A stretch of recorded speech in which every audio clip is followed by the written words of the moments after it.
قرآن مجید نے اور دین نے جو ہمیں خدا کا تعارف دیا ہے وہ ایٹریبیوٹیو ہے. ان ایٹریبیوٹس کو سامنے رکھ کر اور اس ایسپیکٹ کو سامنے رکھ کر کہ زندگی آزمائش کے لیے بنائی گئی ہے. اگر آپ دیکھیں تو ایک ریلیشن شپ بنتا ہے ہمارا اس ہستی کے ساتھ جو کہ علیم ہے، یعنی ہر چیز جانتی ہے، جو کہ قدیر ہے، ہر چیز کر سکتی ہے، جو کہ حکیم ہے، جس کے ہر فیصلے میں حکمت ہے، جو کہ رحیم ہے، جو کہ بڑی مہربان ہے، اور جو کہ عادل بھی ہے. عدل کا ایسپیکٹ اللہ تعالیٰ نے روکا ہوا ہے اس دنیا کی آزمائش کی غرض سے. باقی جو چاروں ایسپیکٹس ہیں وہ سارے کے سارے اپلائی کرتے ہیں ہر ایشو پہ.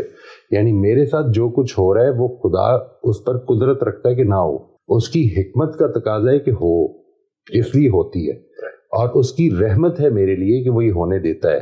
یعنی یہ اگر میرے سامنے رہے ہر وقت تو basically what I am supposed to be doing is to respond appropriately.